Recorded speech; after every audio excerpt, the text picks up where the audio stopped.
Welcome everyone to our discussion of Darkei Talmud. We're at the end of the Sefer where the Rabbi Yitzhak Konstantones explained to us the what we call in modern language operating terms of debate. These key words which signal for us that certain events are going to happen. Okay. So what I want to do is, instead of just reading it very quickly, is to try to get some live examples, because that makes it, that makes what we're learning here a little more, again, real, instead of just being an intellectual concept and moving on. Okay, now we're going to we discussed actually, but I want to go over it, two little points here. He talks about iboisemo, and he talks about va'omer. These two keywords in the Gemara. Okay, iboisema, if you need, I will say. Okay, now when does the Gemara do that? So he says, hu kishiyesh chulsha b'teretz rishon. When there's a weakness in the first teretz, v'chozer l'taretz teretz inyan acher. So the proponent who's been attacked now has to give a teretz. Okay. So he gives one teretz, but he's aware that that first teretz has a weakness in it, and therefore he gives another teretz. That's the basic move. And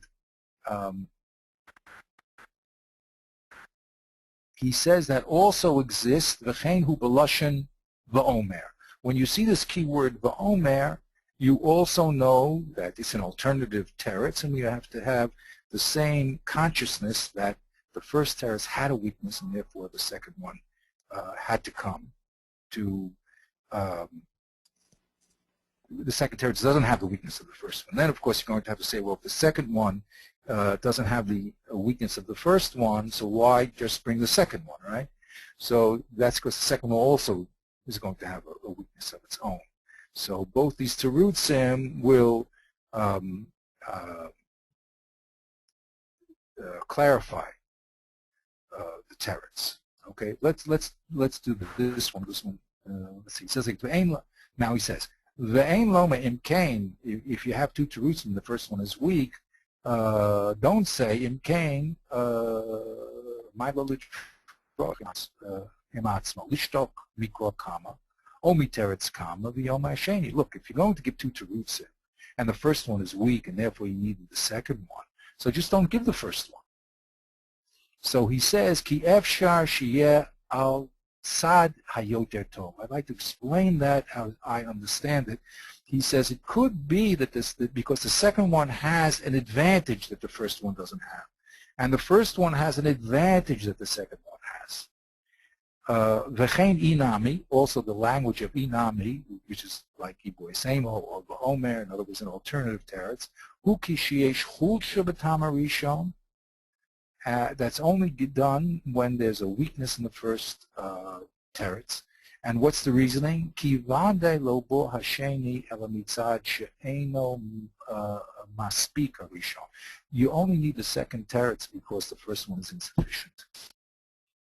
O efshar ki tovim hashnayim in echad. It could be that both of them together produce the proper result. So I'd like to give a real live example of this, and by being aware again of this rule, we'll be able to open up the depth of what the Gemara is saying. Every little piece of Gemara is a world and a gem. You know, we do daf yomis, and we go through Gemaras very quickly, and but we have to realize that each statement is a world. And each kash is a world, and each teretz is a world. And that's one of the reasons why I break these things up as I do, because it slows us down and forces us to enter into the real discussion. This is like I always say, is equals MC squared. That's a conclusion of Blackboard's material. So the Gemara, when it very briefly says very, very deep things and moves from one stage of an argument to another one very rapidly, and we have to just slow it down and watch it, and then we can participate in the real debate and not the surface debate. So let's look at this Gemara here together, and we're going to, our goal here is to understand how two terutzim, each one will have a weakness, and they will cover each other. And therefore, that's why with the two terutzim we can solve all the problems. Let's see if we can produce that.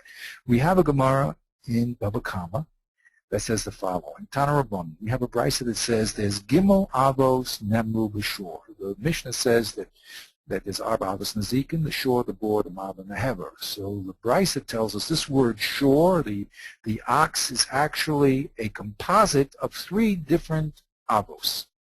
We'll find three different pesukim that speak about the shore. What are they? Hakeren, Vashen, Varego. Horn, tooth, and foot. These are the three ways that a shore does its damage.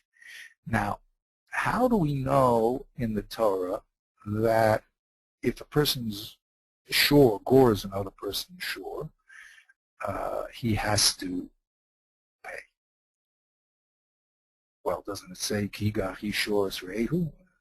Well, the question is, what does this word Yigach mean? So the Gemara says, Karen Manoam, what is the source that goring makes the owner of the ox responsible? Because we have another brisa, the Tana Rabbanu. It says the following. The Torah says, Ki Yigach Yishor Rehu, and the brisa tells us, Ein Negicha Ela B'Keren. The word Yigach only refers to goring with the horn. It doesn't mean pushing with the body. It doesn't mean damaging any other way, biting, kicking. The word Yigach is a specific word that the Torah uses to mean using the horn to gore and poke a hole in another animal or man. Shenema, now it brings a proof. This word Yigach means goring with the horn. Because there's a pasuk in Tanakh that says, V'yaseh lo Tzidkiyahu ben Kanani karne bazel. Tzidkiyahu ben Kanana, made for himself horns of steel, iron. V'yomer, and he said the following, Ko amar Hashem. This is what Hashem said, Be'elu tinagach es aram. With these, I will gore aram. Okay? So you see, he made karne bazel, he made horns, and the action that he was going to do was the action of yigach, tinagach. He's going to gore them. I suppose these are the first arrow missiles. Okay, good. So we see that the pasuk clearly says karen, and it uses the verb yigach when it talks about the pula, the action of the karen. Now the brisa says va'omer. Okay, now he told us that va'omer is an alternative teretz. In other words, that question was, how do we know that a person who, when the Torah says yigach, it's with karen. Maybe it's pushing or something else. So we have another alternative. It says bachor shoro haderlo v'karnei ra'en karnav v'hem mamim. Baruch Yosef, right? He's a young ox who's beautiful, and his horns are very high, and with those horns he will yigach, he will gore people. Okay, so we have two pesukim here that use the word karen and yigach together, and that was our goal. The Torah says ki yigach shor shorehu. He does this action called negicha, and we don't know what this negicha necessarily means. Maybe it's kicking, maybe it's biting. So we bring two proofs that the word negicha, it means to gore with one's horn. One from the Tanakh and one from the Chumash. So as the Darkei Gemara just notified us, when what you have a va'omer, it's an alternative eternal tshuva. So the Gemara says, my va'omer, why did we need the second proof that negicha was with karen? Why isn't the first proof sufficient? So it says, V'chi tema, maybe you'll say this is a possible teretz. We have a rule, divrei Torah mi divrei Kabbalah lo yofina. We have a rule that you're not allowed to learn any halachas from the Navi. So since the first pasuk came from the Navi, maybe you would think that that's a weakness, and therefore we need the second pasuk from the Chumash. Okay? So if that's the reason why we brought the Chumash, because the Navi, you may have raised an objection, wait a minute, we don't learn halachas from the Navi, I'll tell you that's not a good enough reason. That's not a weakness in the first pasuk. Why? Are we trying to learn any halachas here? No. All we're trying to do is find out what the word yigach means. We know what yigach does. Yigach is going to pay tam, it's going to pay muad. We just need a definition of what that pu'ulah of the animal is. So we're not learning a new halacha, we're simply using the Tanakh as a dictionary definition of what we're doing. So that can't be the objection. It's not that we had to come on to the Chumash with the second Bayomer statement because the first one was Tanakh, and maybe there's an objection that we can't learn laws of damages from the Tanakh. We're not doing that. We're just doing dictionaries. Ella. So we rejected that possibility, which is a nice difference between the two statements, and we come on to a different reason why there was a weakness in the first verse from the Navi. Elamahu the same. If I only would have had the first verse, what would I have said? Ki palag rachmana ben tam lemuad hani mili betelusha. Once you told me, if I only had the first verse, then I might have thought, you know what the definition of yigach means? It means to gore with a horn, that's correct, but like the horn that we have in Tzidkiah ben Kanana, which was a detached horn. So it specifically refers to goring with a detached horn. The animal, as she explains, puts it in its mouth, finds a horn on the floor, picks it up, and he uses his mouth to stick this horn in his friend. Maybe that's what we'd say yigach is from the first pasuk. Okay, and therefore that's why there's a distinction between tam and muad, because we're talking about a very strange case. Now, just for a little background, of all the Nezikin are called muad. There's no such thing as paying half damages the first time. But when it comes to Karen, the first 3 times you only pay half damages. And then after the 3rd time, you're going to pay Nezik showing full damages. That only exists in Karen. So if I only had the word negicha as defined by the Tanakh, I would say, you know, when is there this reduction of 50% on the first 3 times? When this animal does something that's so crazy, like he finds a horn lying in the field and he gores his friend. But a normal type of goring, not this Talush one called Negicha, would pay for the first time Nezik Shomen. Tashma, that's why I need the second pasuk that says B'chor Shuro Hadalo, V'karnei Ra'im Ra'am. That's why I had to bring the second pasuk from the Chumash, because I would have made a mistake to say that the tam aspect of paying half damages only relates to this very unusual case of picking up a separated horn, as Tzidkiyahu's horn was. But if he uses the horn on his head, I would have said, no, there's no such thing as tam the first 3 times. He has to pay complete damages even the first time. So to get rid of that chulsha, then I need the second pasuk, which and what do we need the first pasuk? is talking about the horn on the animal's head. B'chor Shuro Hadalo is talking actually a horn. He is a shore with horns on his head and not detached. That's right in the second pasuk. Yes. So why do we need the first pasuk? Why don't we just bring down the second pasuk of B'chor Shuro Hadalo? Excellent. Excellent, excellent, excellent. Tell me an idea. if already the second pasuk is talking about a real shore and it's attached and it doesn't have that weakness, right? So then just bring that. Why did I need this whole Sitya ben Kanana for? Great question. I'm glad you asked it. And I have an answer for it. Okay. The answer is, if it only brought the second pasuk from the Chumash, I would have said the only time that you have to pay tam and muad is when it's attached to the head. But if an animal did such a crazy thing, like picking up a horn in its teeth, I would say you put the lagamre. You wouldn't have to pay anything.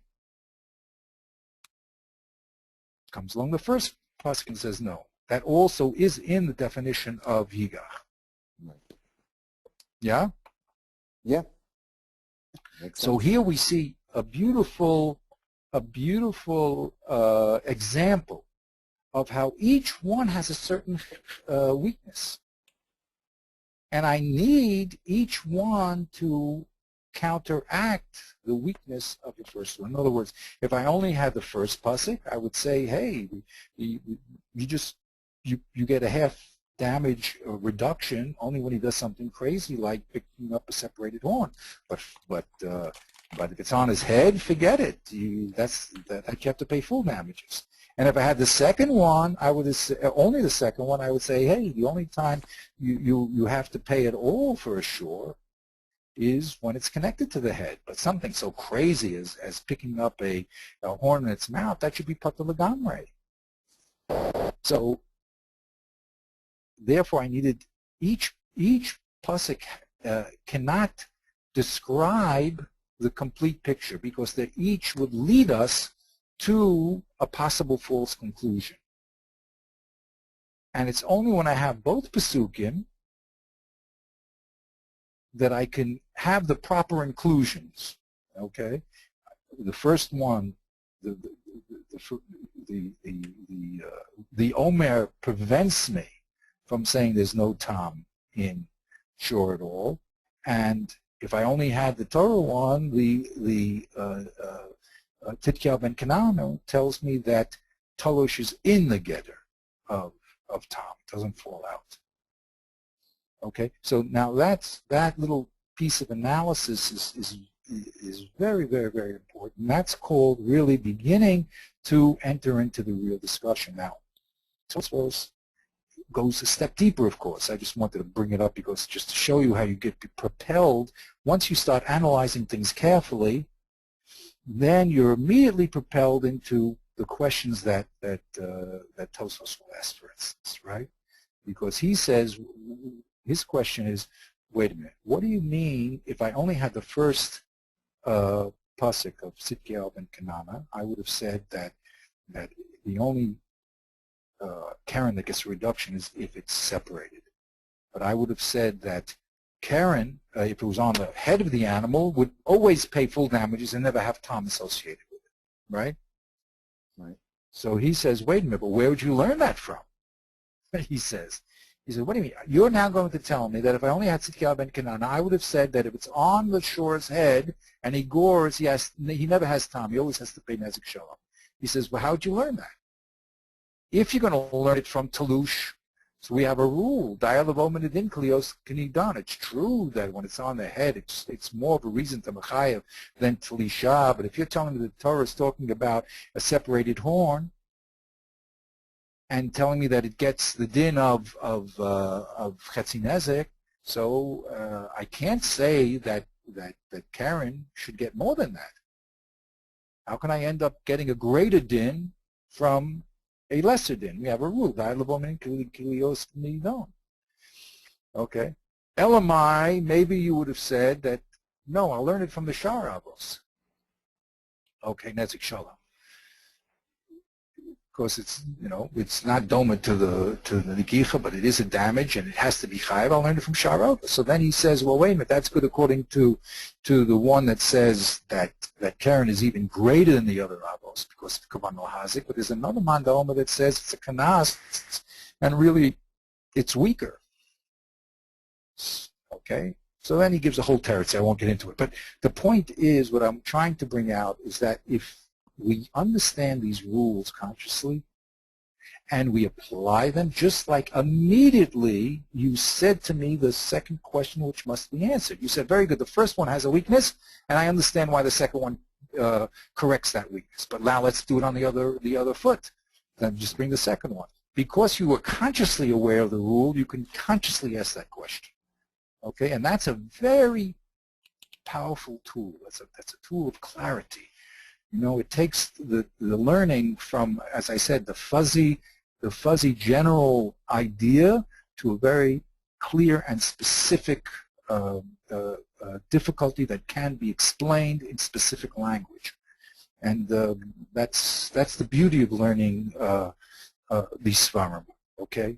Because once you understand the rules of the game, then you understand they're being violated, right?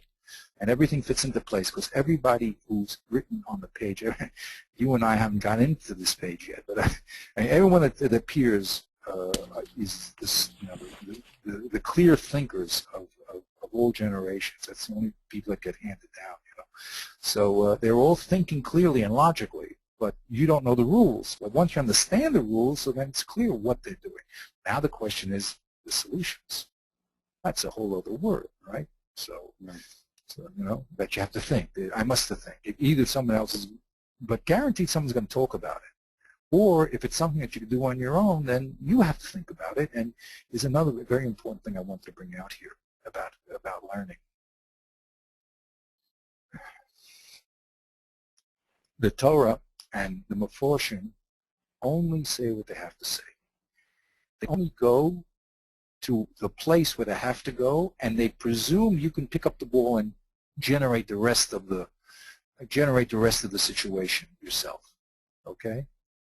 That's a very important move. The Torah Shabbat Peh is still Shabbat Peh, and you, the reader and the student, have to be able to push the next level and to fill out what they already directed you toward filling out. Like with this rule, once you know that one has a weakness and two has a weakness, now automatically you have to fill out both sides.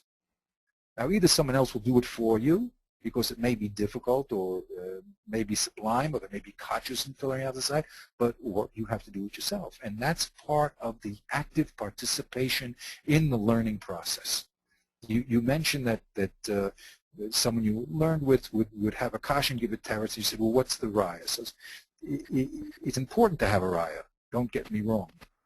But to realize that the difficulty is now going to reveal a new element is an important conscious method in learning. I know there's a new element here. It must be, because the contradiction is forcing me to, is telling me that there's something new here. Now, what's new? You can give what's called a theory, say a svara. Then, if you're really good, you'll back up your theory with proof. Okay, but what I'm trying to show here is a very, very important step, is that the way the Torah is written, it directs you toward the svara. It directs you, but you're going to have to participate. Okay, which level you have to participate? Okay, you know, but you know, the bigger you are, but it doesn't even matter. Even the small person, at least you know what has to be said here. Now, you may not be able to say it, and you may not be able to prove it, but you know that there's an indication that there's something that has to be explained here, and that's consciously, and that takes the learning out of the mystical, fuzzy realm into the very concrete realm. Okay, and that's, to me, the greatest advantage of learning these things. Not only that you have knowledge of what's going on, but you're able to actually participate in a real learning process. You ask, well, not a kasha, you ask a real kasha. And you know where the gold lies, even though you may not be able to find it, or it may take you 10 years to find it, or you may have to look for other people for the answer. But you know that there must be a solution to the problem, because it violates one of the basic rules. Okay, so that's why I'm very happy that we're privileged really to read these books, and I'm very, very happy to be able to present these things. And Baruch Hashem, I'm getting some nice feedback. Also, people are listening to the shiur, and of course, like we said in the beginning, everything is simple to the simple. they're simple rules, but they must be worked on and thought about in order to get the full advantage. Okay, so that's a little lesson for today. Okay, we'll go on next on to we'll continue. We're slowly we'll go through these methods, and then Bezrat Hashem, the important thing is to bring what we're learning here into the learning process. I was once learning with Rabbi Sackman. I said, Rabbi David, we haven't used any of these methods yet. Let's slow down and let's now reframe our thinking in these terms so we can do a more conscious form of learning. Okay. So Baruch Hashem, we did, and that's what we do. Okay. So we'll stop here. Have a wonderful trip. Okay. And